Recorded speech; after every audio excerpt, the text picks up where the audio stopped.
Radio 4. It's 8:30. Saturday Night Theatre.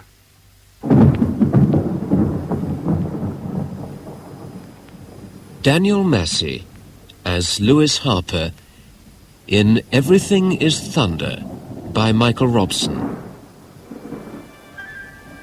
With Anthony Newlands, Patricia Gallimore, Gabriel Wolfe, Sheila Grant and Hugh Manning. Everything is Thunder.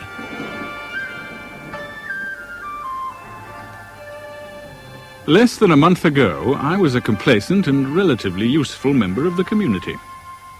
My life was orderly and pleasurable. Squash twice a week for the look of the thing. An occasional round of golf. Drinks at the club now and again with colleagues. A regular income and a satisfying occupation. At 40, I was a man who might not go very far, but I'd gone far enough to meet my never too outlandish requirements. Then, one Monday afternoon in April, I was summoned to the managing director's office.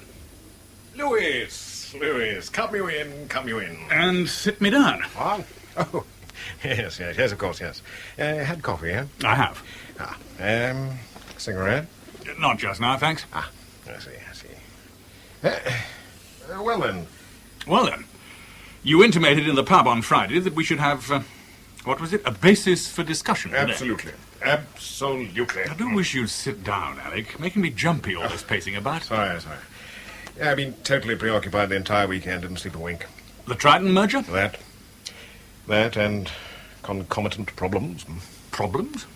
But this is what you wanted, isn't it? A clear field of operations with your one contender safely amalgamated? Yes, well, that in itself, of course, is fine. Then why the hangdog manner? Well, it isn't quite as simple as I'd hoped. Oh, come on. You never expected it would be simple.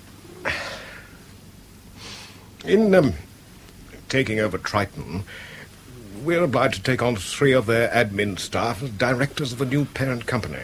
Oh, that is a bore. I can see that. It's also expensive, exceedingly costly, I must tell you. And what else are you trying to tell me?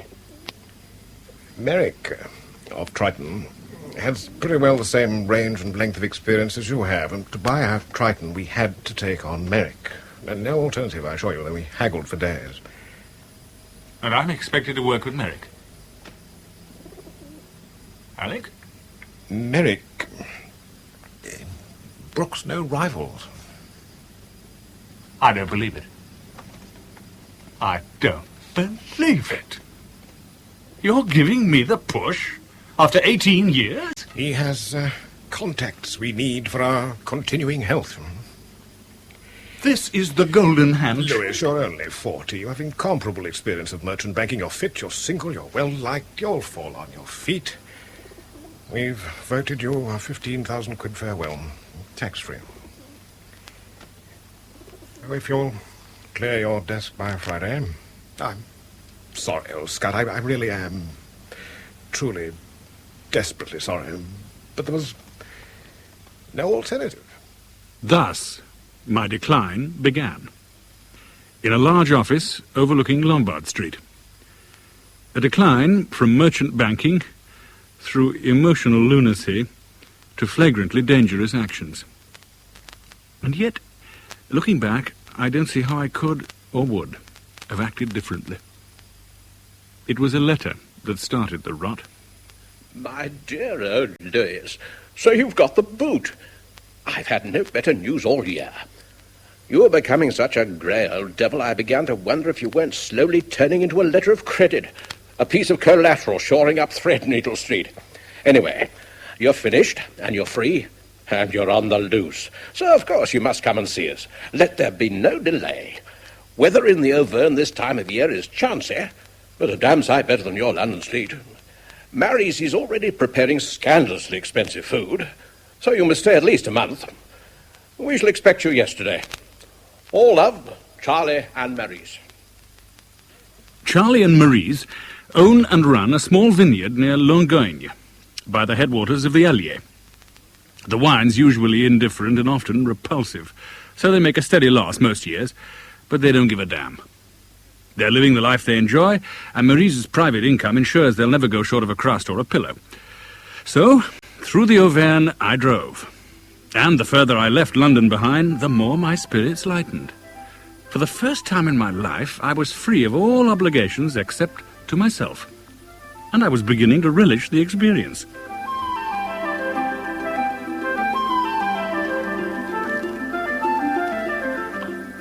When was he last so damn debonair, Mary? You're certainly bearing up better than we expected, Louis. Maybe it was a necessary evil, this dismissal of yours. Easy on the garlic, old girl. Huh? Louis hasn't got our peasant taste yet. Oh, this preparation is all directed towards a little dinner party in honor of your arrival, Louis. Oh, for goodness sake. We've invited two No. very charming acquaintances of ours. They have a little place a few kilometres away. They use it as a holiday retreat. Little place. A renovated chateau, no less. Oh, you do exaggerate, Charlie. Max has done it up very tastefully. There's nothing in the least ostentatious about him. This tasteful Max Van Lint, is one of your all-time megaton Swiss financiers. Where you and I think in hundreds, he deals in billions. Oh, he's handsome and amusing and distinguished and excellent company. Oh, you like him and Natasha. I know you will. Natasha, wife of the incomparable Max? Not wife. Oh. Chum, shall we say? Oh, don't be absurd. She's his lover. Now, just look at her face. Will you just look at her face? The Gallic salaciousness of it. Maurice is delighted to know that a 55-year-old like Max can still run a mistress like Natasha, who can't be a day more than 30 years his junior. Well, does it matter? He looks after her beautifully. He adores her. Adores? It's not adoration, my pet. Obsession, perhaps? Oh, why be so gloomy and mysterious? Natasha's just about the most beautiful girl any of us has ever seen. So, of course, Max is protective. Why, you, Charlie, you positively crouch at her feet whenever she comes here. You're crackers, the pair of you. How am I supposed to measure up to such starry company? Get a bottle of house wine down your chump and you'll glow in any company. Oh, that was marvelous, Marie. If ever I turn my hand to hotel ownership, I'll know just where to look for my first head chef. You put my efforts to shame, you really do. Oh, guests like you two can come anytime. Provided you stay for the washing up. Oh, Well, now, brandy, everyone? If you don't mind, I think I'll... Oh, poor Louis. Was it all a bit too rich for you? It was terrific, really it was. But I think I need a breath of fresh air before starting on the liqueurs. Would you excuse me? Of course. You're sure that you're all right? Oh, certain. I shall only be 5 minutes.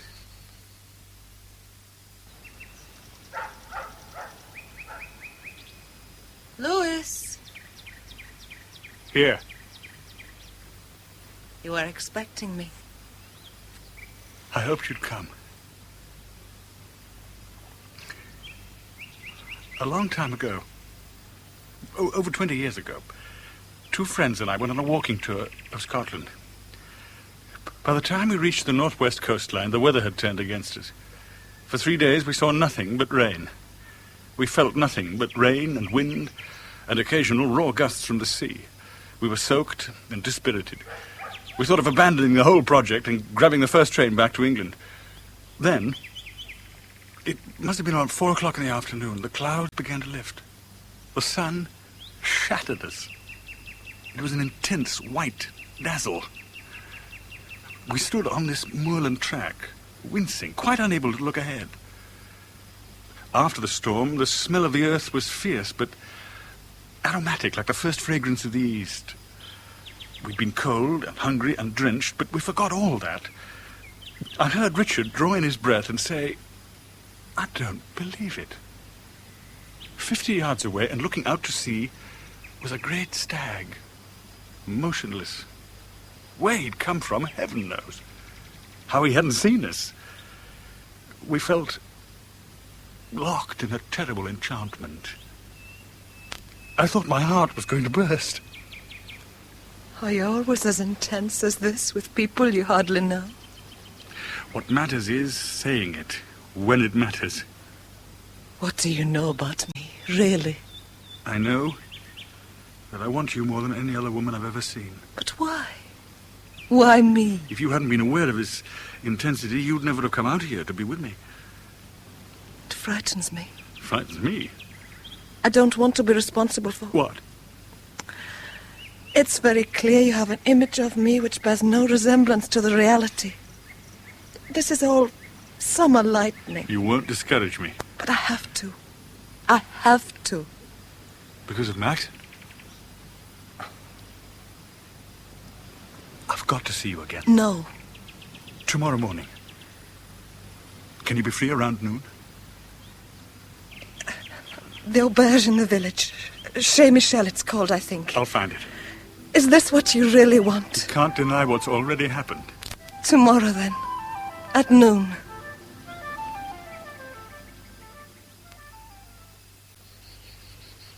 But you must have made some mistake, Louis. I'm sure Natasha would never have let you down deliberately. There is no mistake, none. Midday, chez Michel, today.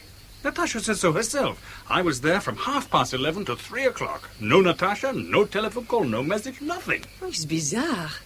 And I should have thought uncharacteristic of her. Perfectly obvious that Max was behind it. But she's not his wife. She's not his prisoner.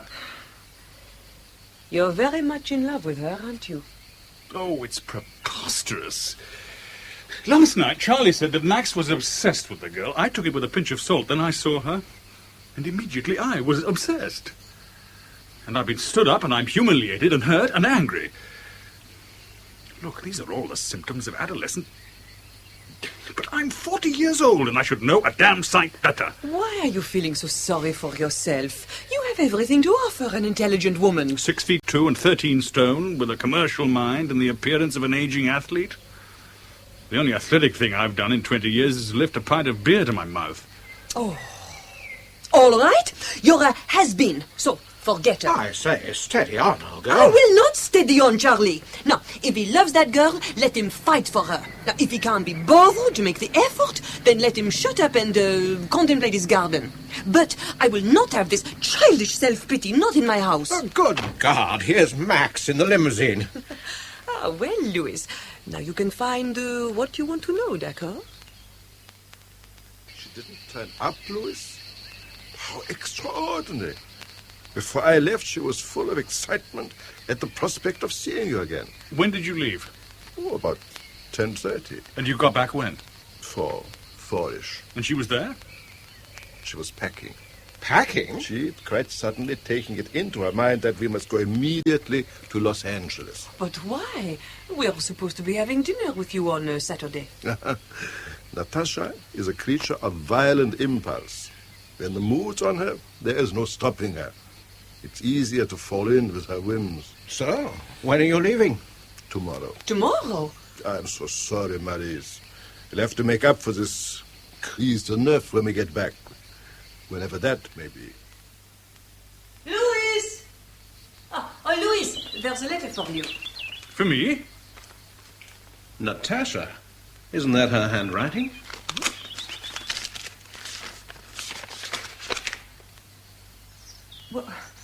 What does she say?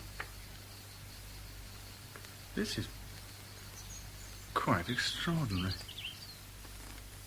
My dear Louis, I'm desperately sorry I couldn't meet you yesterday. Please believe me, I did my best to come to the village, but in the end it was impossible.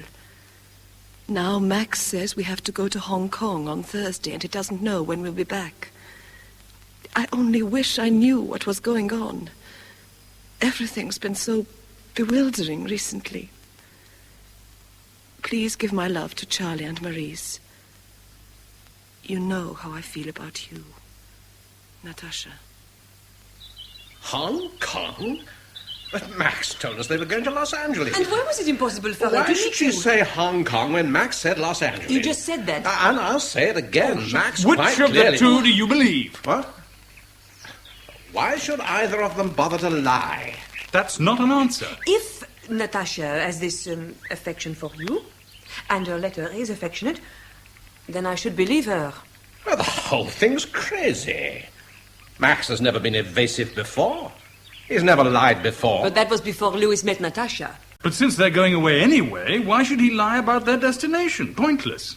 Perhaps he doesn't want you following them. Are you serious? I wasn't. Entirely. And I'm beginning to be. I mean, you aren't thinking of chasing after her, are you? Look, Max kept her from coming to see me. It's obvious. I mean, what kind of pressure is he able to exert that he can have her dancing to his tune whether she likes it or not? So, what are you going to do?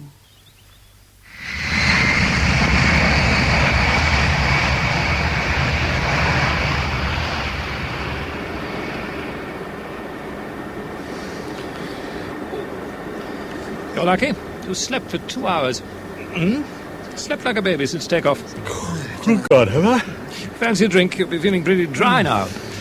What a good idea. Steward, what's it to be? Champagne? Beer will do admirably. Couple of beers, please, Dick. Coming up, Mr. Waring. You're a regular then on this flight? To Hong Kong? No, not really. But I'm with British Airways, as it were. Ah, but you know Hong Kong. Oh, tolerably well. Your beers, gentlemen. Thank you. Ah, yes. Yes, I reckon almost anyone who spends a month or more in Hong Kong can get to know it tolerably well. Small place, the island. This your first visit? Yes. Where are you staying? I hadn't given it a thought. Well, no problem this time of year. Easy to get in most of the hotels. A business trip? Not really. Just curious, I suppose. Will you be staying long?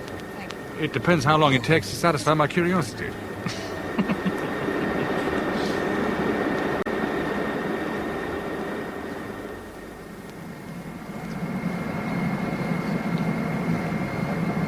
Ladies and gentlemen, as we shall shortly be landing at Kai Tak Airport, would you fasten your safety belts now? Please observe the no smoking regulations, which will be enforced until you enter the airport building. Thank you. I suppose this is where I say welcome to Hong Kong. Welcome to Hong Kong.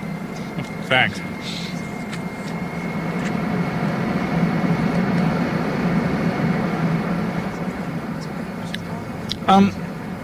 Look, I don't want to trespass on your time, but I wonder if you could advise me. At once, steer clear of gambling, stick to the celibate life, learn to enjoy using chopsticks. What I had in mind was more a matter of information. And since you're with British Airways, you might be able to help. Try me.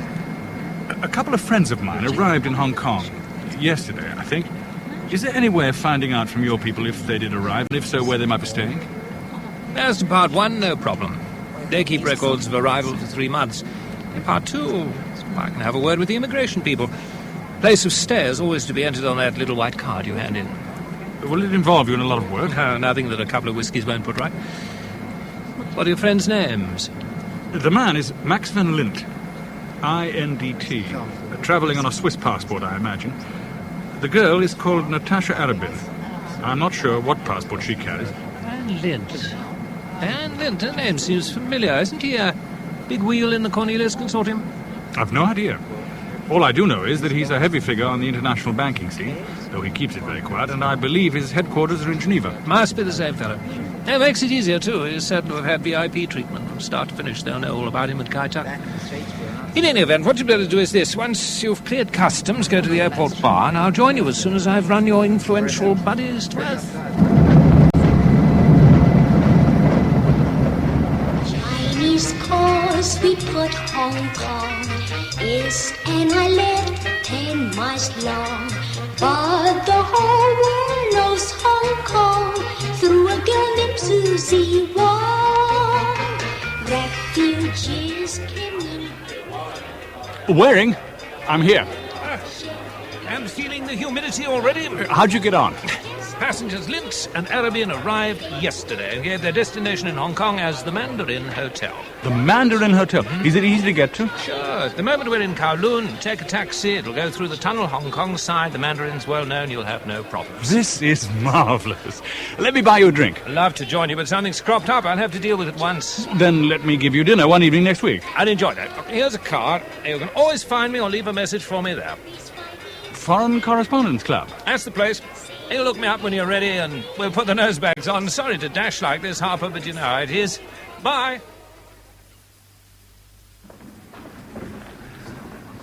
Good evening, sir, and welcome to Hong Kong. What a very welcoming place it is. Sir? I'd like a room for a week. I haven't made a reservation. Thank you, sir. For a week. That's right. Oh, and incidentally, could you let me have the room numbers of 2 friends of mine? They booked in last night. Certainly, sir. Their names would be... Mr. Van Lint and Miss Arabin. I've written them down here. Thank you, sir. I shan't keep you a moment. Thank you.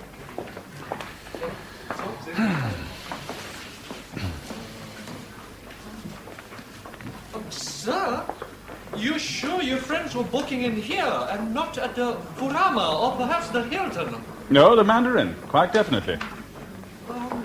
I'm sorry, sir, but neither of these people has booked in, nor did they make a reservation and cancel But that's impossible. They gave this hotel as their place of residence on their immigration cards. Then they must have changed their minds very suddenly, sir. By 9 the following morning, I'd made a list of all the principal hotels in Hong Kong and Kowloon.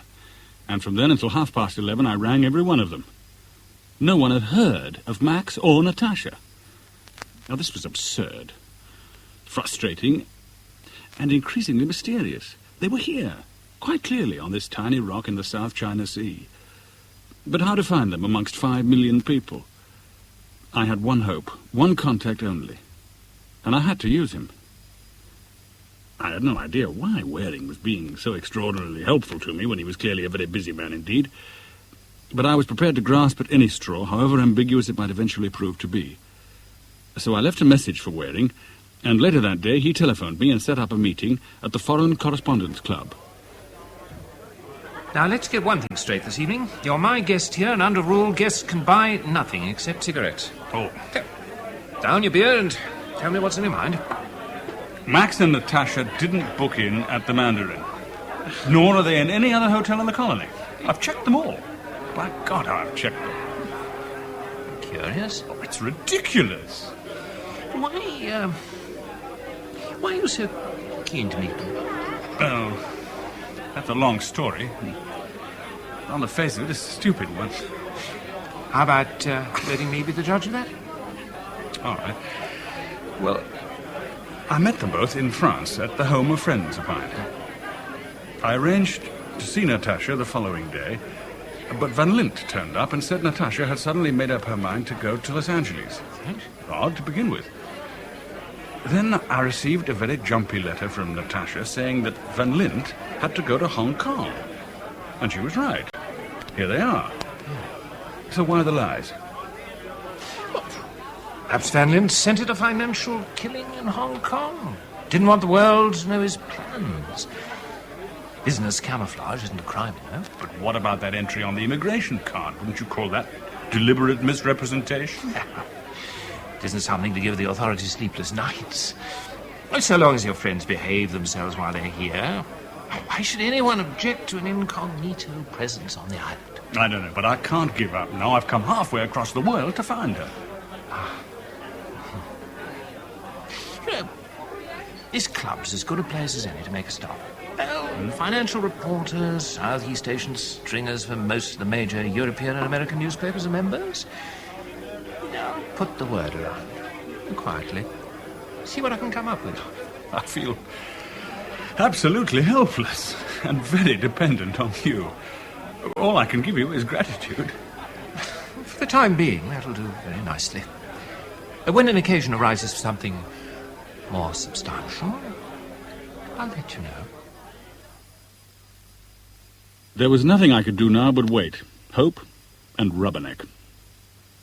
So I did some rubbernecking. I saw nightfall from Repulse Bay. I used the Star Ferry 4 times a day for the sheer pleasure of sea travel. I took a train from Kowloon into the New Territories and spent 2 hours at Tai Po Market looking at fish's lips and shark's fins and every imaginable entrail from the animal world hung up for sale. I ate dim sum with Chinese workmen in Shek Kong and buttered toast with reminiscent colonials in Middle Bay. I talked to easy girls in Wan Chai and expensive girls at Pearl City. But all the time, I was on the qui-vive for a tall girl with heavy golden hair. And an immaculate Swiss banker. But each night, there was the loneliness.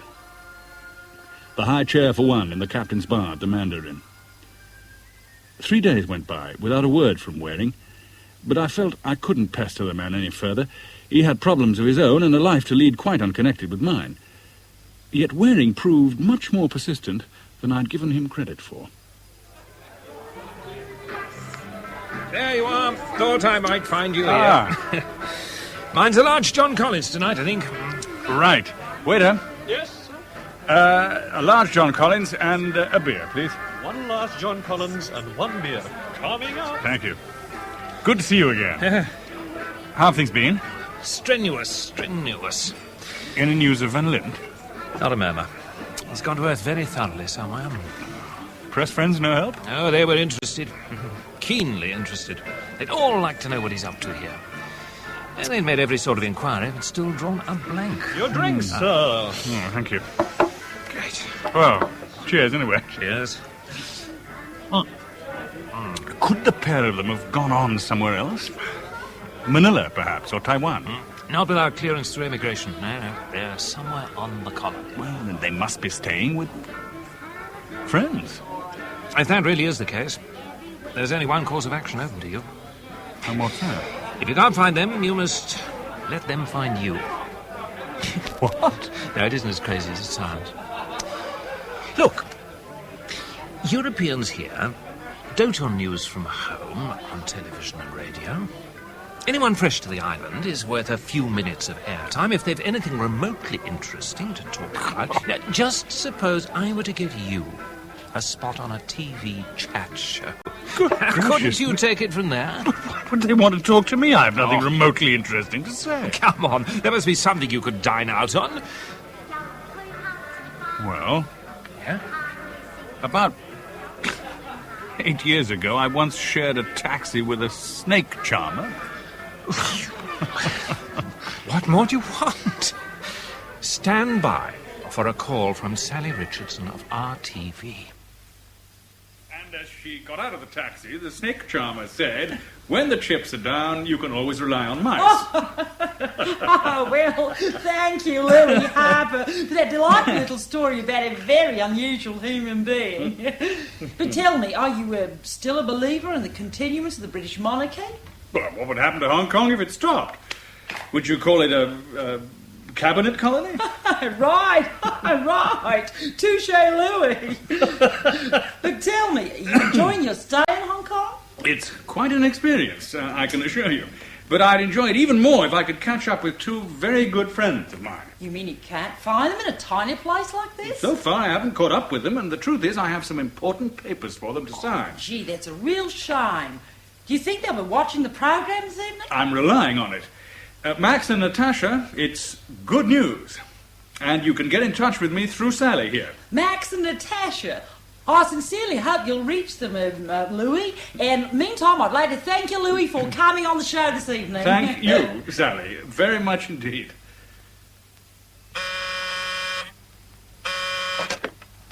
Room 412. Good evening, Mr. Harper. I saw you this evening on television. I think I can help you. To find Max Van Lint? You know the Peak tram? I know of it, yes. Take it to the summit. Be at the bar of the Peak restaurant at 10:30 this evening. How shall I recognize you? I shall recognize you, Mr. Harper.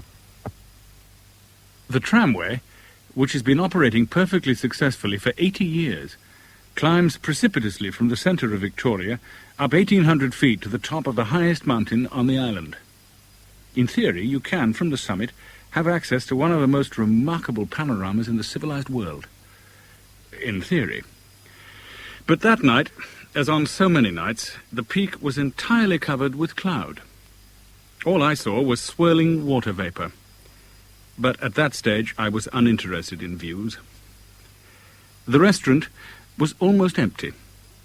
A few dispirited visitors picked at their food and stared glumly out of the windows at the oppressive banks of clouds. I went to the bar and ordered a whiskey. I was getting tired of waiting at bars for someone to contact me. Mr. Harper? Yes. My name is Choi Seng Chin. We spoke half an hour ago. Would you care to join me over there? Thank you. Okay, 别不讲哦，这个来。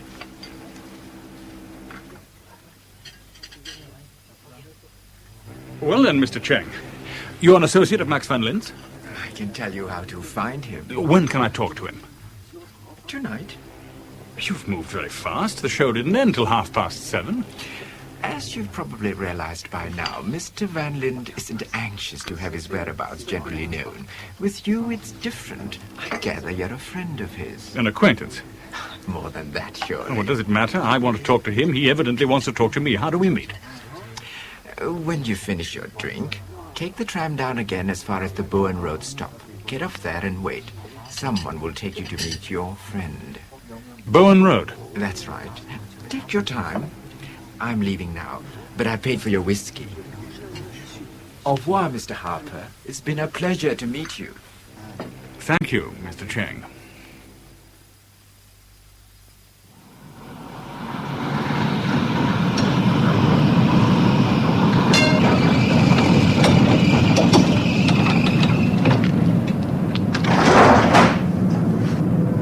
This is Bowen Road stop, is it? Oh, thank you so much.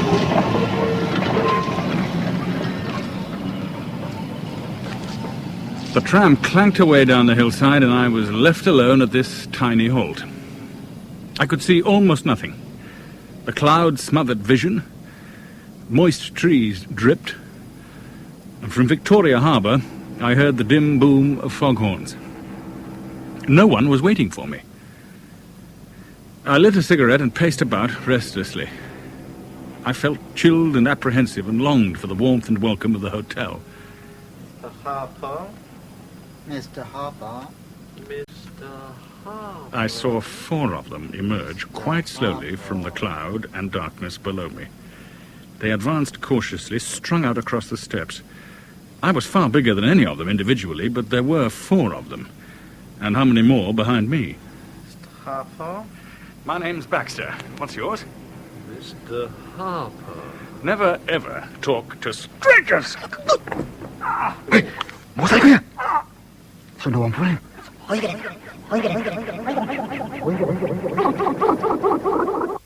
It's Murray again, Harper. Murray. Well, now, it could be worse, I suppose. The doctor tells me you can leave the hospital today. Or at least they didn't rob you, and the hospital certainly will. No, you're a great comfort, Inspector. Nothing like a broad grin at someone else's misfortune. Well, you're alive, aren't you? All your teeth intact, no bones broken. What's a black eye and strapped ribs to a fellow your size? Very painful. Yeah, I appreciate that, and we're doing what we can. Now, according to you, the man behind it is this Max van Lint. And we've had no more success than you in finding him. And we have to proceed cautiously, you understand, because we haven't proved he set those thugs on you. But you do accept a likely connection. Naturally. And when we find Lint, as we will, we shall be asking him a whole lot of questions. Now, in the meantime, tell me about this contact man. What do you call himself again? Choi Sang-cheng. Ah, well, it's like looking for a Bruce Smith in Auckland. This man was about 35. Heavily built, well-dressed, horn-rimmed spectacles, thick dark hair, gold ring, gold fillings, gold watch, hideous shoes. Hideous shoes? Like something you'd see the adulterer wearing in a French farce. Party-coloured, patent leather shoes clash with everything else he was wearing. So, that's Mr. Fix-It. Now, what about the bully boys? It was dark and cloudy, and I was too busy trying to kick them into the harbour to see their faces clearly, and they were too busy knocking me down. Did you hurt any of them badly? I may have done. I was angry enough and frightened enough. But it was all over very quickly. I really couldn't tell you what damage I may have done. Now, what's clear is this. They worked you over very carefully. Anything really serious, and someone might have shot them. Anything less, and you mightn't have got the message. The message? Well, if we accept there's a tie between Lint and the shindig at Bowen Road, then he's telling you in the most direct way possible to keep out of his hair. Who is it? Waring. Ah, come in. Rumour has it you've been brushing with the triads. Oh. rumour was right. You look a ruin. Thanks. I need all the encouragement I can get. I knew you'd see it that way. What's all this about triads? The triads, the tongs, if you like, are illegal Chinese secret societies. They're into everything from drug running through prostitution to protection rackets. Judging by what Murray told me last evening, one of the triads was approached to work you over, and they seem to have fulfilled their contract very prettily. Thanks very much.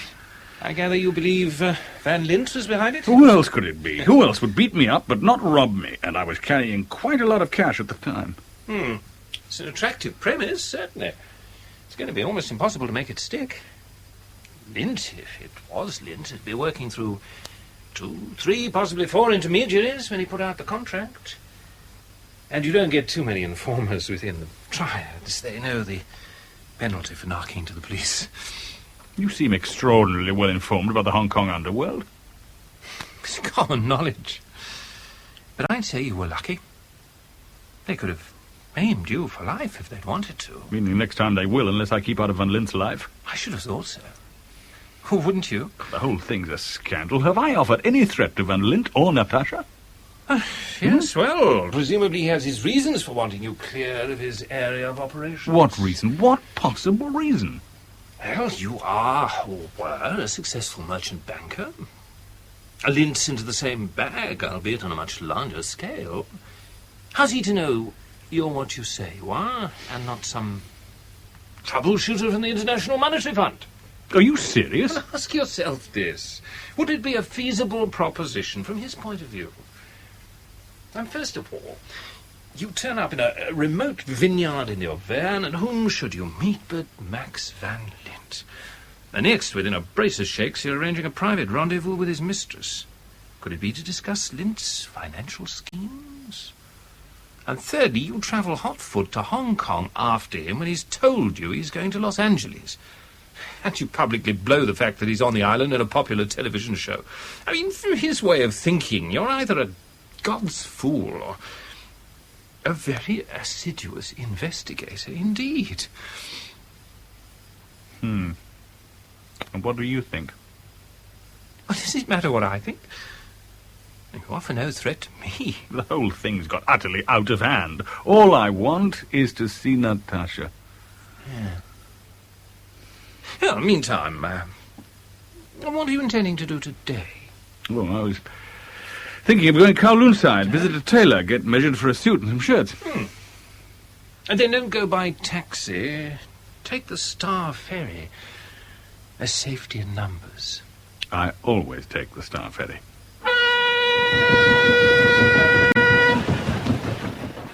So, once again, I was heading for Kowloon. Not so much to kill time as to annihilate it. My face was still swollen and sore. My ribs still hurt me. But that particular day I was just glad to be out in the harbour, under a mercifully cloudless sky. Then I saw, out of the corner of my eye, a tall, slim European girl with heavy golden hair. Natasha. Natasha! Lewis? My God, I've been combing the island for you. Lewis, what's happened to your face? What have you been doing? I'll tell you. Over a drink at the peninsula. Yes, but why all the secrecy? Why did Max lie to us? And why wouldn't he let you meet me that day? It's so difficult to explain. Well, the least you can do is try. It was quite obvious to Max that night that you and I that we suddenly had this tremendous thing going for us. He was jealous. You can understand that, can't you? That still doesn't explain. You don't know anything about Max and me, do you? How could you expect to understand? I could try, if you'd let me. I'm sorry. I didn't mean to snap like that. Why are you so jittery? What? Nervous. Tense. For the past 8 years, my way of life hasn't been conducive to restfulness. Always travel, always variety, always business. Always the sense of things happening behind locked doors in remote and ambiguous places. What hold has Max got over you? Hold? Don't echo me, answer me. Why do you stay with Max if life with him is so unsatisfactory? I don't want to talk about it. What else is there to talk about? That's at the heart of the matter. I first met Max 8 years ago through my father. I believe Max put money into my father's business when no one else wanted to invest. Max was just at the rough end of a divorce at the time, and I suppose he found me agreeably different from his recent wife. And I was flattered. Who wouldn't be at that age? He's handsome, distinguished, charming. And rich? You must try not to be bitter. I didn't know you then. Yes, of course he was rich. He gets richer all the time. To satisfy society, I was taken into his entourage as social secretary. A useless term for a banal occupation. I could neither type nor take shorthand. All I had was my presence. And you were lovers by then? Not for a long time after his divorce. Max is curiously fastidious about certain things. But eventually, yes. Why hasn't he married you? Natasha? It's all very complicated. I'm prepared to listen all day, if necessary. You'll have lunch with me, of course. Of course. But I'll have to make a telephone call first. To Max? A call to Max? No, to a friend. A girlfriend of ours in Kowloon. She was half expecting me for lunch, but I'd much rather stay with you. Shan't be a moment. And she didn't come back. She didn't come back. Once again, I was stuck at a bar, ordering drinks I didn't want, looking at my watch and waiting for Natasha. I waited for half an hour, then left a note with a bartender with my telephone number at the hotel in case Natasha eventually did go back there. Waring, what the hell is going on? She had every intention of having lunch with me before she made that telephone call. Presumably to Van Lint, and not to the girlfriend in Kowloon. Who else could have changed her mind so suddenly? It has to be Van Lint. And I still don't know where they're staying. Van Lint's manipulating, and of course, I get the feeling the whole time that she wants to break away from him, but can't. What end? Well, the one presupposes the other, doesn't it? I think I shall have to contact the police. Would that be wise? In the first place, you've got nothing to go to them with but doubts. In the second place, if Natasha is under some kind of duress, surely a lot of coppers scampering round is going to make matters far worse for her. I don't know. The whole thing's such a mess. Where are we going, by the way? To my apartment in MacDonald Road. You have an apartment here? No, company-owned, of course. I've asked a friend of mine to meet us there. Take your mind off things for a while. I think you'll like her. Good. That'll be the young charmer now. Ah. All right. I'm on my way, you impatient beast. Hello, darling. Hello, David. How have you been? Devastated till you arrived. Oh. Come and meet Harper, the unfortunate traveller. I've been telling you about Helen Lee. Lewis Harper. Lewis? How do you do, Helen? How do you do? Now, you must be extremely agreeable to her, Harper, because not only is she quite the most gorgeous girl the Chinese ever produced, but her old man's quite the richest chap in the colony, so... Oh, he always says that about me. Don't listen to a word of it. I said because it's true, and in a moment she'll blush. You're quite hopeless, David. And if you go on like this, I shall have to leave. You can't possibly leave, because that's what I have to do. Now... What? But I've only just arrived. Sorry, darlings, but there's a VIP due at Kai Tak in half an hour. If I'm not there to meet him, my head's on the platter. I'm sure you'll get along beautifully without me. Helen, you know what to do about the keys and things. Bye now. Well, is he generally like this? Sometimes.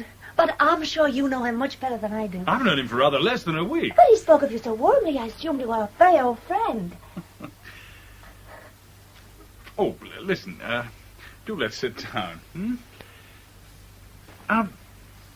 Helen, would you care to tell me precisely what David Waring does? He's with British Airways. So he told me, but in what capacity? I've no idea. Something fairly grand, I should imagine. He lives rather well, really. Indeed he does. And he seems to be on intimate terms with every influential person in Hong Kong. Oh, he is. But it's a small place, you know. People keep telling me that. Would you like a drink? Not for me, thank you. But you go ahead, please. You never drink? Well, I'd like to, but it makes me ill. Actually ill. So I don't. Well, then, let me give you dinner somewhere. Are you hungry? Not really. Neither am I. Why don't we just talk? What a very refreshing girl you are. Thank you. Well, what should we talk about? Why, you could tell me what you were doing here for a start? I see. Well, it's not going to mean anything to you. But I'm looking for two people. A girl called Natasha Arabin and a Swiss financier by the name of Max van Lint. Van Lint? Max van Lint? But I know that name, I'm sure of it. My father's mentioned him. Louis, if it's all right with you, I'll ask around a little. My father's fairly communicative with me when it's a matter of business.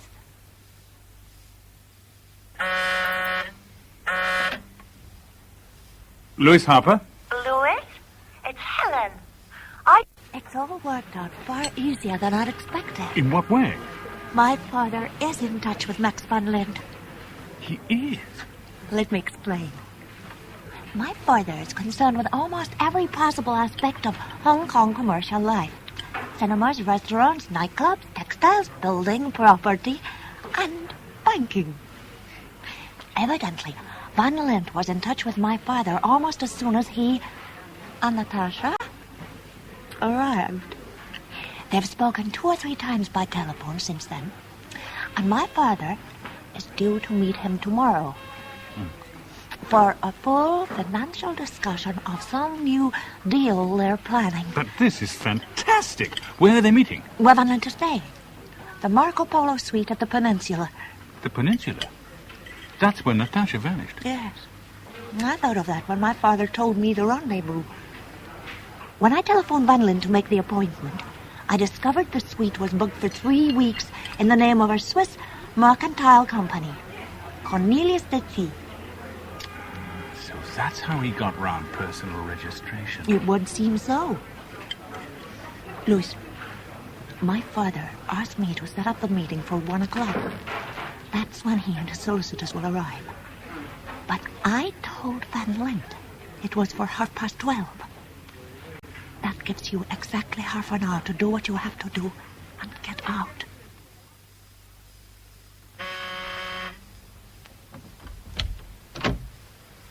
Sir? I'm representing Mr. Howard Lee. I have an appointment with Mr. Van Lint. But a meeting is for 1 o'clock, sir.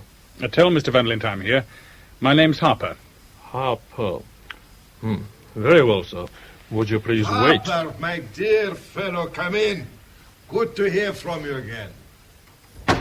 So, you finally made it. Just what the hell has been going on? Do take a chair, Harper. Where's Natasha? In the guest room. She'll be here presently. How much did you pay Choi Sang-cheng? You have me at a disadvantage. Choi Sang-cheng. The man who set the bully boys on to work me over. The fact remains that you're here. Discolored, perhaps, but persistent. What am I going to do with you? Let Natasha go. Let her come to me. You'd accept her? Oh. Would you accept her? I wonder if you knew her half as well as I do.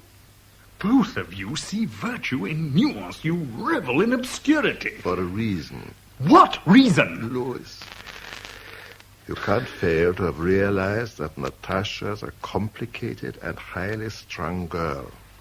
She's given to sudden flights of fancy, passionate attachments, and equally fierce withdrawals. She's also inclined greatly to dramatize herself and her circumstances.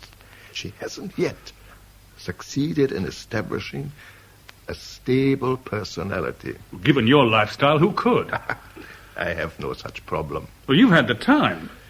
You're 30 years older than she is. I like you, Lewis. You have an integrity I admire. Oh, for God's sake. No, I mean it. What did Carlyle call Robespierre? The sea-green incorruptible. You are also a sea-green incorruptible, as I certainly am not. As Natasha sadly is not. Hello, Lewis. I'll leave you to it. Natasha, my dear. Natasha? It doesn't get any easier, does it? To stand me up once was understandable. Just. Twice is unforgivable. Oh, Lewis, the same pressures were brought to bear. If you don't want to see me again, why not say so and have done? Because you know that isn't the case. Just what is the case? Please, try not to be angry with me. I can't bear it. When you're angry, I want to cry. And when I cry, I can't talk sense. But I am angry, more than angry. Furious. With me? Only with me? With whatever's making you behave as you're behaving. Have you no mind of your own? My mind is very much my own, but my loyalties are divided. You've seen too many B pictures. Oh, Lewis. Is it a straight choice between Max and me? If only it were. Looking beautiful and tragic isn't going to help any. Without your decision, the whole pack of us are condemned to a life on hot bricks. And I know who's been doing most of the sweating so far. You have every right to be angry and disgusted. I think so. But I think Max intends to come up with a solution. Max? Why must Max be the arbiter of your life and mine? Because he has the power and the means. I see. Love counts for nothing? It's dictating his life as well as ours. You're a remarkable devil's advocate, aren't you? Oh, Lewis, why are we quarreling like this? Because I want the issues made plain. I love you, and I want you to share my life. You maintain that Max feels the same way. That's his privilege. That and that only. It's up to you to make the decision. Max and I are already committed. So, meeting concluded, eh? Well, now, Lewis, I have a meeting of my own in 5 minutes, as you are aware, and what you and I have to discuss will take time. Will you have lunch with me tomorrow? Why don't we just talk?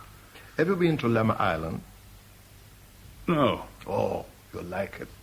About 6 kilometers west of Repulse Bay, and at this time of the year, very peaceful.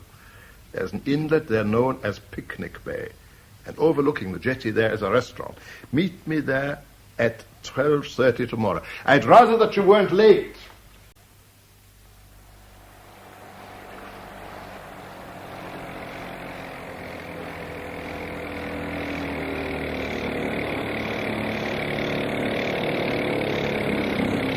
Well, here it is. Here's the jetty. It looks far from secure. What time is it? 12:15. Good, you're early. I wanted to get here before Max shows up. Anywhere he can be, I can be earlier. I think I'd better go now, Lewis. What'll you do? I shall take the motorboat round the promontory, well out of sight, and have lunch in Locktow village. When would you like me to come back for you? 3:15, 3:30? I'll be waiting here at 3:30. And, Lewis, be careful. It's very good of you to do all this for me. I want to help. Oh, God, what a mess. What an absurd mess. Thank you, Helen. You're a very dear person. So are you. See you. See you at 3:30.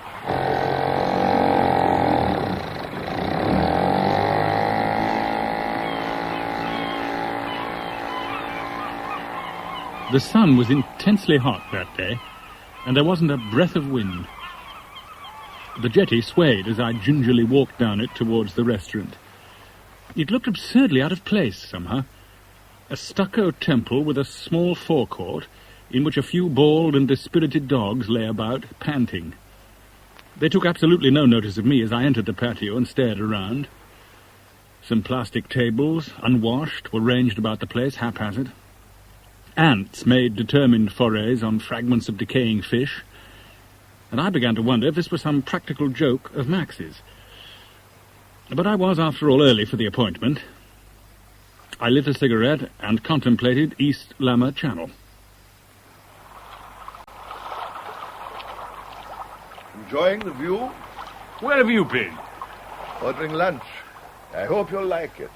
But why here? Why here, of all places? It appeals to my sense of the remote. And you must admit that you'd go far to find a better view. The Aegean, perhaps. Don't all these little islands put you in mind of the Cyclades? I believe you have a proposition to discuss. And discuss it we shall. But I'd like to make one observation. I mean it quite sincerely and in your best interests. When you talk sincerely, I start counting my spoons. Just hear me out. Helen Lee. What about her? She's been your confidant and your assistant. Without her, you would never have found me. So? Elder daughters of wealthy, traditional, and orthodox Chinese families aren't often to be found expending so much attention on foreigners. I think little Helen is falling in love with you. Oh, don't be absurd. Her father, who dotes on her, intimated as much to me yesterday.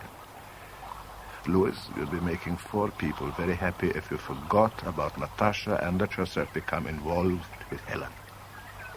But also save yourself a lot of anxiety and danger. No, wait. Let me ask you this. Do you love Natasha? Oh, for God's sake. But do you love her enough to undertake a difficult and dangerous project to win her? You're mad. I want something done. I need it done quickly. If you can pull it off, I shall disappear from Natasha's life, and you can take it from there. What is it you want done? I want a man taken off Lantau Island. What's the problem? Plenty of ferries, aren't there? The man I'm talking about can't use public transport simply because it is public. Police on the lookout for him? No, not the police. Other interested parties. He's crossed one of the triads. Something like that, yes. What exactly has he done? That needn't concern you. All you have to do is to get him off the island safely and unnoticed, and find him somewhere discreet to stay in Hong Kong till I send for him. You want Natasha, don't you? You're suggesting an exchange. I never waste time on hypothetical propositions. Bring me that man, and Natasha's free to go with you. If she wants to. You have your arrogance, don't you? And you have your price. I want no part of any of this. That's your privilege. Now, let's have lunch, shall we? Do you want to tell me about it? Oh, Helen, the whole thing's impossible. It's crazy. Are you free tomorrow, by any chance? I could be. Why? I thought it might be amusing to visit Lantau. I haven't been there yet. Would it appeal to you? It would be very nice. You sure you want me to come along? Yes. All right. The ferry leaves from the outlying district pier. We'll meet there at 9:15.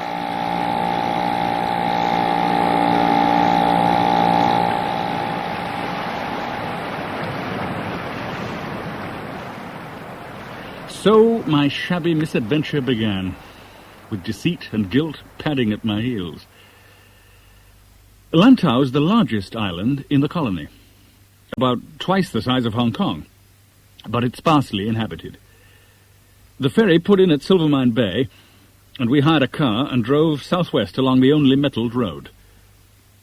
We hit the coast again at Changsha, then drove up into the mountains to Po Lin Monastery. Helen was in high spirits. I tried to echo her mood, but the thought of what lay ahead was too bizarre and depressing. There. What do you think of the monastery? Is it always covered in cloud this time of year? Often, but not always. Are you ready to eat? They do a marvelous vegetarian meal here. Louis? I'm sorry, I was... You were thinking about your meeting with Max von Lind. Oh, Louis, what kind of trouble are you getting yourself into? I can't get you involved in this. Well, can't you at least tell me what's upsetting you? I want to know. It's weird and unlikely, but the situation is this. I have to get a man off this island. And it's possible I shall have to run the gauntlet of one of the triads to do so. You can't be serious. I'm afraid I am. But why? For the sake of Natasha Arabin. Oh, I see. You must love her very much, to run such horrible risks for her. I hope Natasha values you for what you're attempting on her account. I wish it were all some other way. But it isn't. Now, let me help you. You can't. I want to. Can't you understand? I want to. Very well. Now, I shall put at your disposal 10,000 Hong Kong dollars. There's a number of things I need someone to buy for me. A drink, Lewis, before we talk business. No. You're sure? Yes, I'm sure. Clearly, you're not enjoying the cloak and dagger life. You make me sick. Oh, I'm sorry. But no one is forcing you into this situation. You are. You force everyone into intolerable situations all the time. Was it my fault that you met Natasha? Was it my fault you let yourself become utterly infatuated with her? I think that I am behaving extremely generously. Only because you evidently need this man, this fat chow, more than you need Natasha. Weren't you the one a few days ago who wanted to forego the social conventions and talk facts? So, shall we talk facts? How do you propose to get our fat chow off the island? I've spent 4 days on Lantau thinking of nothing else. I think he can be taken off safely, provided you find someone to give him the word well in advance. I've no doubt that that can be seen to. It has to be. Otherwise, it's all off. All right, then. Just as you wish. I want other things as well. I want a small, powered craft to be anchored in shallow water, 1 mile west of Changsha for 3 days and nights.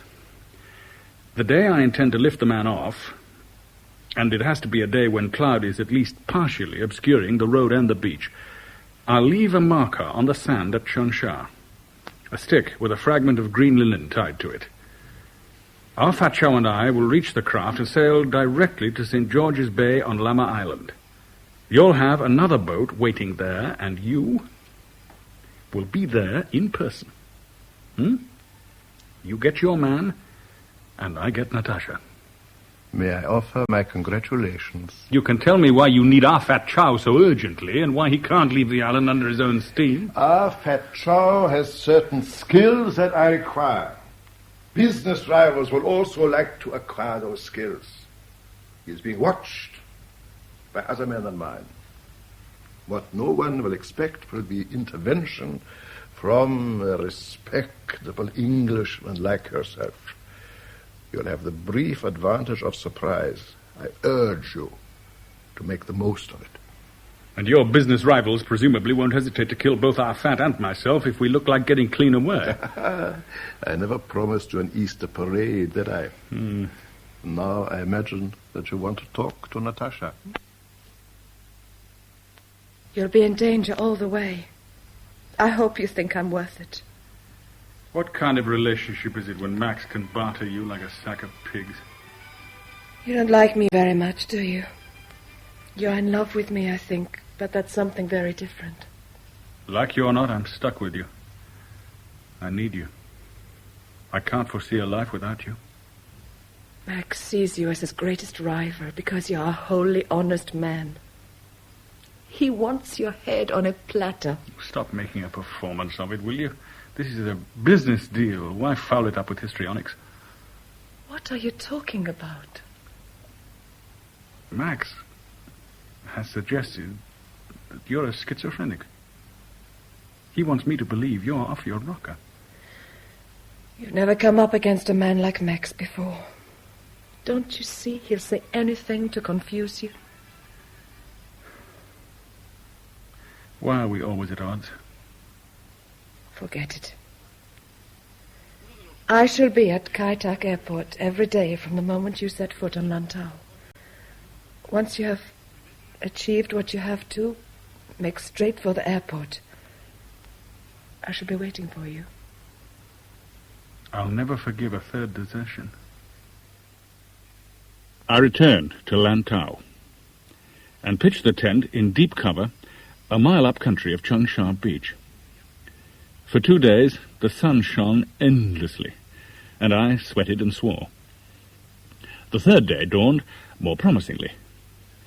Dark clouds already covered Lantau Peak, a mile from where I lay in hiding, and the clouds were descending fast. I broke cover and drove off in an old van Helen had obtained for me.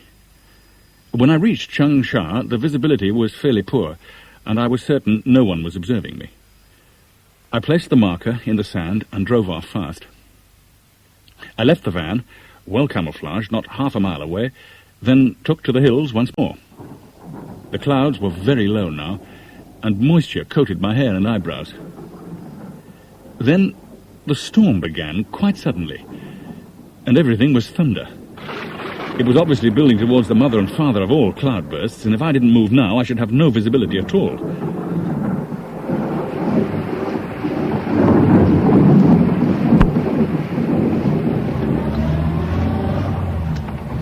As I swung round the bend leading towards the beach, I could see almost nothing but heavy rain. So heavy it seemed impossible that anyone could move in it. The clouds swirled low like dense fog. I slowed the van to a crawl and moved on. Then, a drenched figure lurched across the road in front of me. Off that, Chow? Yeah. Get in. Quickly, get in.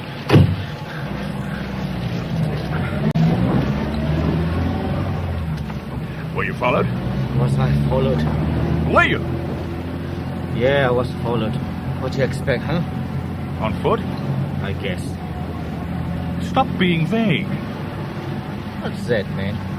Were you followed on foot? And if so, by how many? 5, 6, I don't know.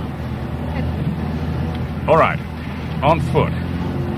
But they also have vehicles. They what? Transport, cars, lorries, vans. They got what they need. Then I'm going to reverse and turn round, and we're getting out of this van. You're mad. Get out! Get out! Where are you going, huh? I'll be with you. I took the van into second gear, pointed it off the road and towards the beach, and got out fast. It was unbelievably painful, but the van behaved beautifully. Ran through the rain and thunder into a low outcrop of rocks. Then we headed north. Where were you making for? Up country, away from the road. Keep moving, will you? You're crazy. You're absolutely crazy. Why you burned that van? How will they know we weren't in it? How will they know? It'll be a couple of hours at least before they know for certain. Them and the police. Police? Why you say police? They're going to investigate a burning vehicle, aren't they? They'll throw a screen between that wreck and the outside world, won't they? So it'll take the people who are after you longer to get at the truth. And by then, we shall be lying low. I wish I knew what the hell was going on. So do I, Squire. So do I.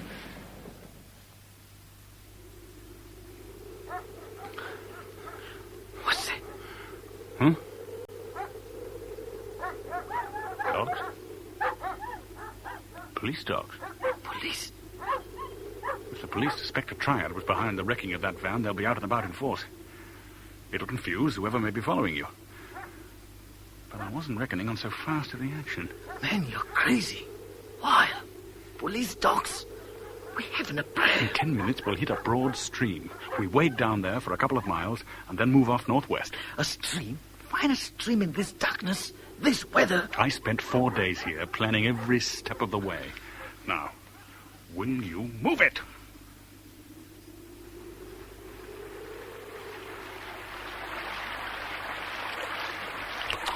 They'll quit now. They won't start again till dawn. The police and your friends will be watching the harbours now. And tomorrow the helicopters will be out. This is all crazy, man. Everything's crazy to you, isn't it? Every little thing. You want to make this on your own? Do you? All right. So just keep waiting. We must have paid you a hell of a lot to take this risk. Who must? Chang. Who? Choi Sang Chang. Man about 35. Well-dressed, gold teeth, gold watch, gold cufflinks, improbable shoes. Yeah, Choi Sang Chang. Did you say he arranged all this? Must have done. So why didn't we live by that junk? The junk that was waiting for us by Chung Sha Beach. You knew about that? Yeah, I knew. Why wouldn't I? You're telling me that Choi Sang Cheng was your contact man for this breakaway? He pays guys to tip me off when to run for it. So why didn't we use the junk? Because if you could see a moored junk waiting for 3 days off the beach, then so could whoever's following you. They'd have cut us off long before we ever got there. Okay, so how we get off this damn island, huh? You'll find out. Now, listen to me. Have you ever heard of a man named Van Lint? What? A Swiss financier called Max Van Lint. No, man, I haven't. Why should I? All right. Let's just keep moving.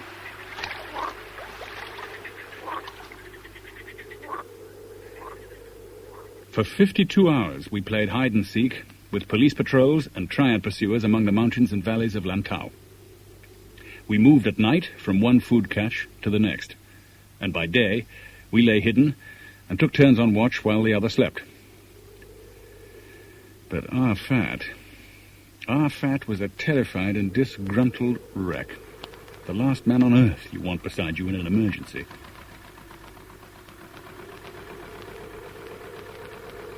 That village ahead. That is where our boat is waiting. In 10 minutes or so, when it's fully dark, we'll move in and investigate. Another boat. What about the police vessels? Do you imagine I haven't thought this all out, you fool? That village is only a mile from communist territorial waters. Once we're in that sector of the South China Sea, the colonial police can't follow us, and the triads won't. Great. And what about the red Chinese? You want cherries all the way, don't you? I what? Oh, forget it. Is he asleep now, Captain? Yeah. The brandy helped. Thank God. I'd have thrown him overboard if he'd done any more complaining. A boring fellow. Just about. You'd better go below yourself and rest, Harper. You'll have a heavy day tomorrow. Yes. You know the course? We sail south of and parallel with the territorial limit until we reach Potoi Island. Then we re-enter colonial waters and make landfall at Taiwan Bay. You change ships and make your own way back to Hong Kong. Fine. Are there likely to be any communist military vessels about at night? I don't think so. I hope not. But I warn you, if one of them approaches, you and your friend will go overboard. Your directness is most refreshing. All right, I think I'll go below now. I'll wake you when we sight Potoi. Harper, wake up! What? Are we there? Come up on deck quickly. What's the matter? Quickly and bring the night lenses. What's wrong? There's a light, powerful vessel to starboard. Here, give me the glasses. What is it? Here, just see for yourself. No, follow the line of my finger. Can't find it. No, over there. Anything. Wait a moment. My God. Well, what do you think? Looks like an MTB. What? Not a torpedo boat. Oh, that's all we need. How far are we now from British waters? About 10 minutes away. Get down! Get down! A searchlight sweep? What are they looking for? They've seen us. They're signaling. Ah, they want us to heave too. Keep going, for God's sake! This is where you and our Pat take to a lifeboat. You can't be serious. But we're almost home and dry. Not worth the risk. You wake our Pat. Look, man, here's $200. What? Here. There'll be another 2,000 for you at Taiwan Bay if you can get us there safely. Okay. Huh? I can try, but it's going to be a rough ride.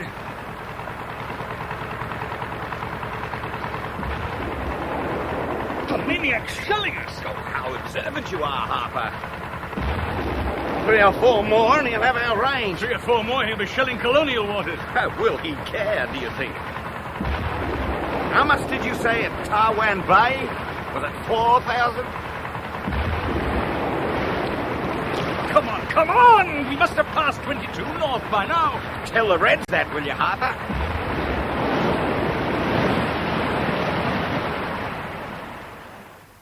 How nice to see you again, Lewis.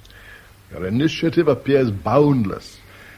But why didn't you use the junk you requested me to provide instead of running the gauntlet of communist patrols? Wouldn't it have been less taxing on the nerves? I don't trust you about anything. What guarantee did I have that a couple of your boys aboard that waiting junk weren't paid to remove me once our fat was clear? Well, you seem to be picking up a few of the ground rules. You're contemptible. I'm sorry that you should feel that way. Because on the strength of these past few days, I'm beginning to realize that you have certain shining qualities. Were our situation other than what it is, I could offer you interesting and lucrative employment within my organization. I want to talk to Natasha. I thought that you might. But let me give you a final word of advice. Life with Natasha will destroy you. No, hear me out. You are basically a responsible man with charmingly archaic notions of honor and virtue. But from your world, Natasha voluntarily cut herself off several years ago. And for her, there is no going back.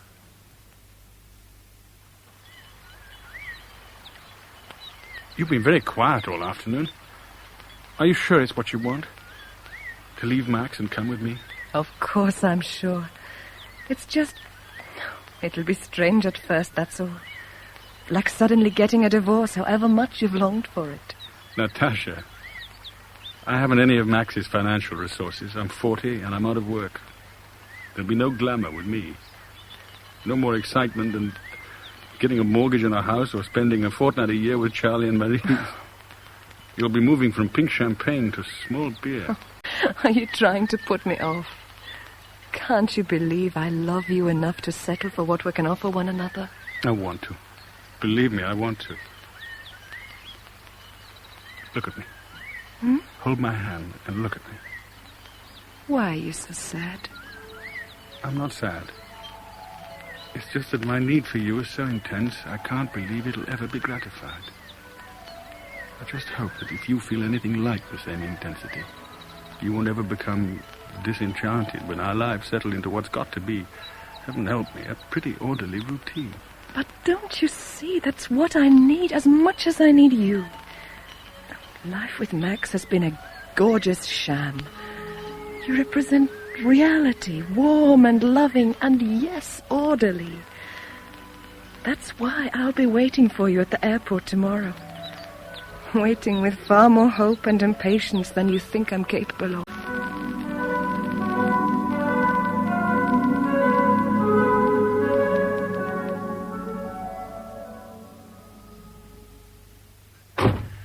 I'm glad you made it, Way.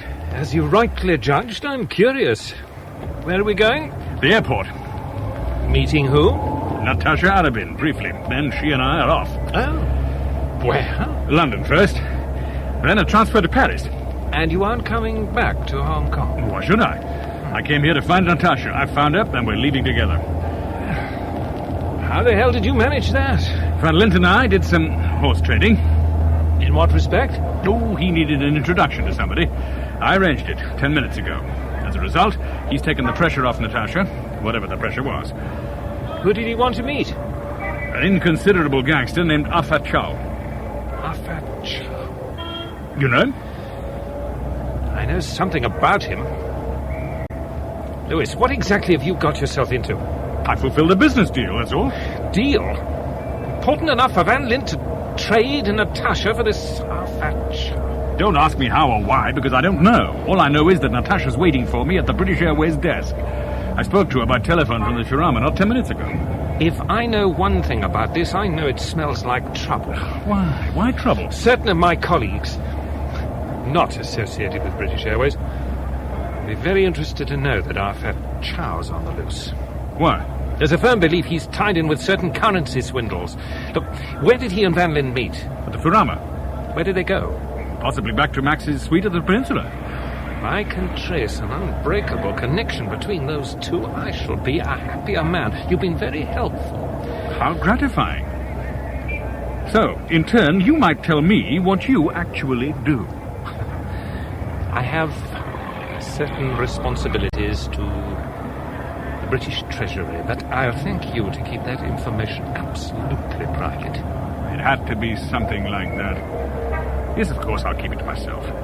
All I want now is out of this place with Natasha beside me.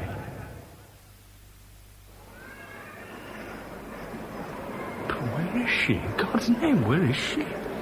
She's not here. She can't be. Or if she is, she's decided not to show. She couldn't have missed the announcements.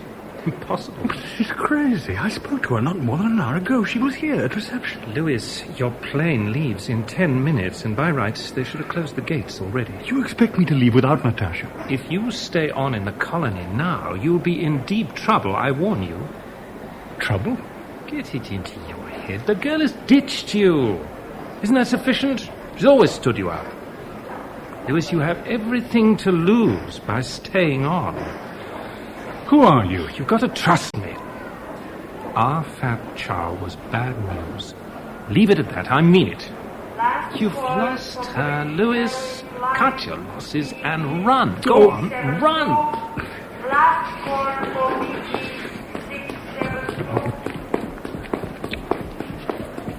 Lewis? Oh, you're here.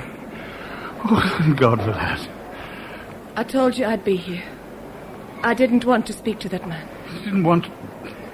Do you realize what I've been through thinking you weren't coming? I can't come with you. But I wanted to tell you face to face. Are you crazy? We can't get away from Max. Wherever we go, he'll always be with us. I made a deal with him. He kept his side, so why are you lousing it up?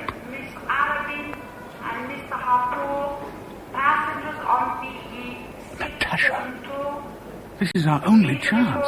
I can't live with those kind of shadows stalking us. You never intended to come with me. All right, I didn't. Ever. I used you because Max wanted me to. I don't believe you. We can't all be like you. I want you as you are. You never knew me.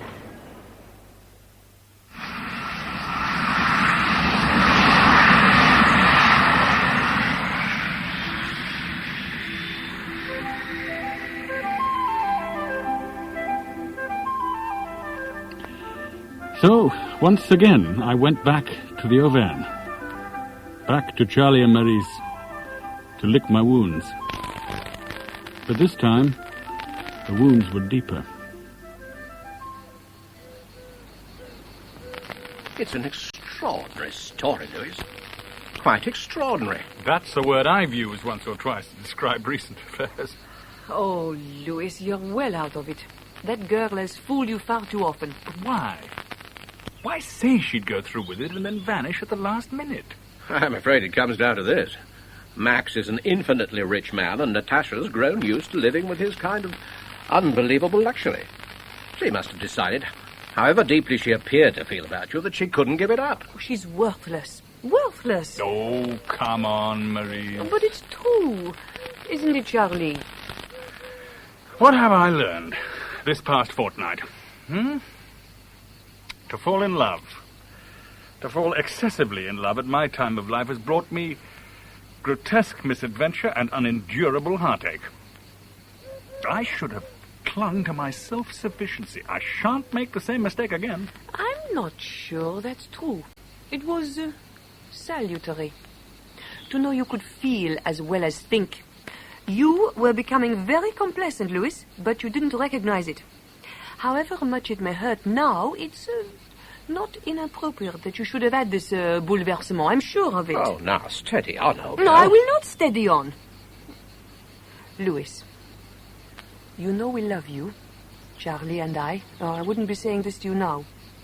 You've had a good life and a soft life for 40 years.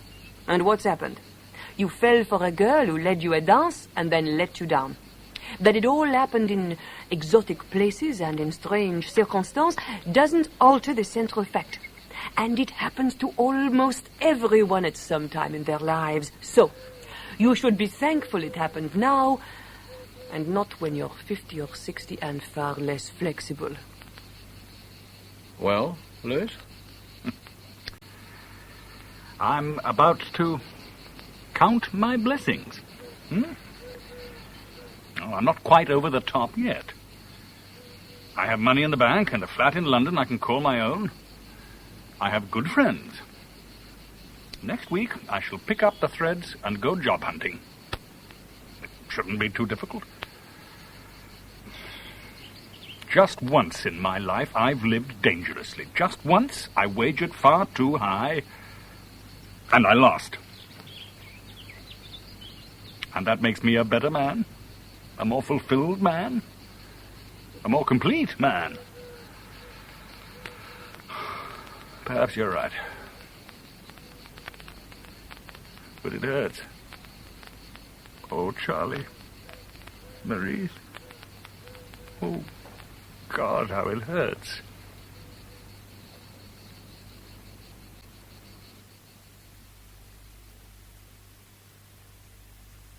In Everything is Thunder by Michael Robson, the part of Lewis Harper was played by Daniel Massey.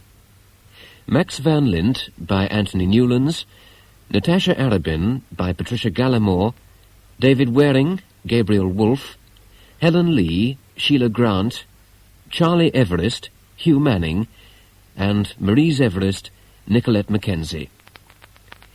Chief Inspector Murray was played by Peter Craze, Alec Garrard by William Edel, Sally Richardson by Shirley Dixon, Choi Sang Cheng by Eric Young, Ah Fat Chow, Christopher Cum, Chinese skipper Bruce Beebe. Other parts were played by John Woo and Rex Way. The play was produced and directed by David Spencer.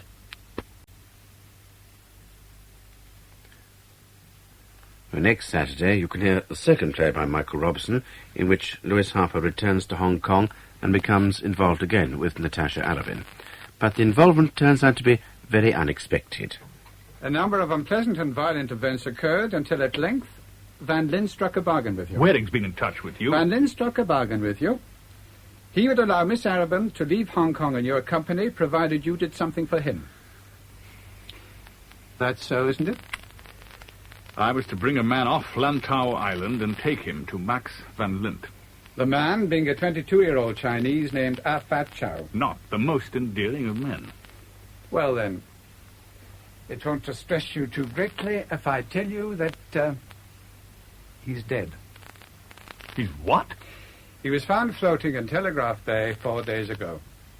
He'd been strangled.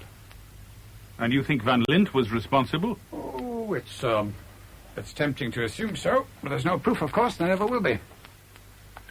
Daniel Massey plays Lewis Harper in The Dark Backward, the second of two plays by Michael Robson, and you can hear it next Saturday at 8:30. Well, now, an indication that summer is on its way is the reminder that the 83rd season of Henrywood Promenade concerts will be with us soon at the Royal Albert Hall in London. And tickets are now available for the first night, July the 22nd, and the last night, September the 17th. Two kinds of tickets are available, seats and promenade standing places, and they'll be allocated by ballot as follows. Ballot number 1, seats for the first night. Ballot number 2, promenade for the first night. Ballot number 3, seats for the last night. And ballot number 4, promenade for the last night. Written applications should be made separately for each ballot and accompanied by an unstamped addressed envelope.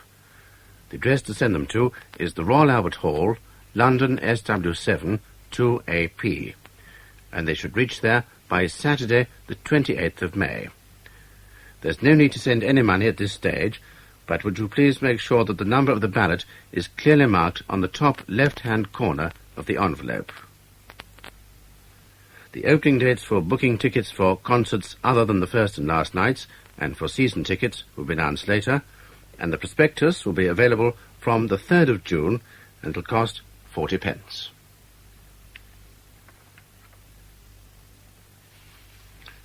And now, the weather forecast for tomorrow. Scotland and Northern Ireland will have bright or sunny intervals and scattered showers which will fall as snow on the mountains. England and Wales will start mostly dry with sunny periods, but showers will develop during the morning. These will be heavy again in places, some with hail and thunder, and eastern districts will become mostly cloudy. Temperatures will be similar to those of today. And the outlook for Monday and Tuesday, becoming rather cloudy with some rain spreading to most places from the southeast. It'll become warmer later. That's the weather forecast. And now, Big Ben and the news, read by Brian Martin.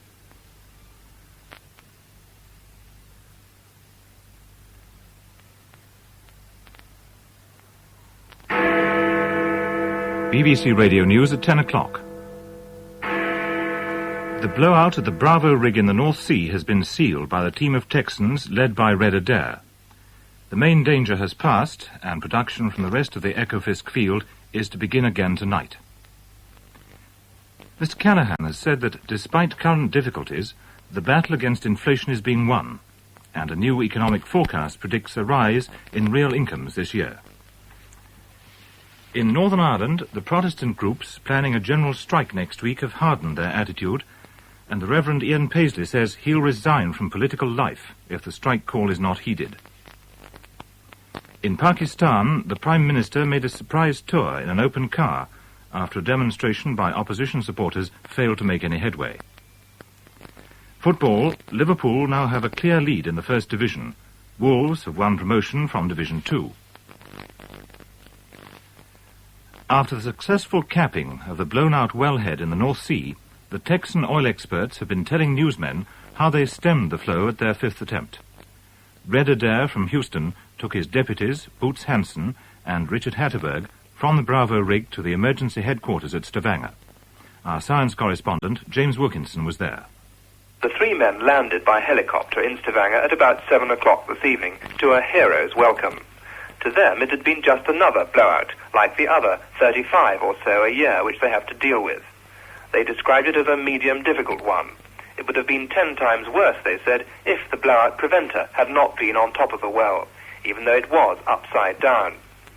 The extra squeeze they gave the valves moved them just 1/8 of an inch closer together, and it was that 1/8 of an inch which made all the difference between success and failure. When they arrived back on dry land, I asked Boots Hansen what conditions had been like on the platform. It was risky, but it was worth the risk. It was loud and dirty and just, you work so much in that oil, you just had to get out of it. It just beats you up. From the film, it looks as though it was very confined. Was it very confined? Absolutely. And how difficult was that to work in? Well, that was one of the difficult parts of it, being confined, closed in, and offshore and everything like that. How do you feel now it's finished?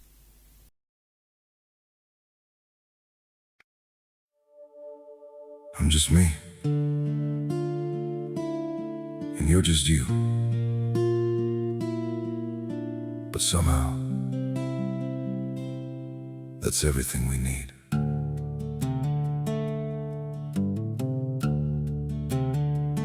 I don't have a perfect story, no shining crown to wear, just a heart that keeps on choosing you in every prayer. You're not made of fairy tales, you're not some distant dream, just the one who feels like home in ways I can't explain. I'm just me and you're just you, nothing more, but it feels true. No disguise, no in between, just the way it's meant to be. We don't need to be someone, we don't have to chase the sun. In this world so wild and free, you belong with me.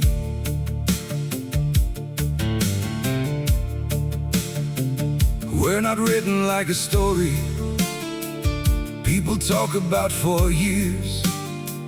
But in every quiet moment, you're the one I feel so near. I'm just me and you're just you, nothing more, but it feels true. No disguise, no in between, just the way it's meant to be. We don't need to be someone, we don't have to chase the sun.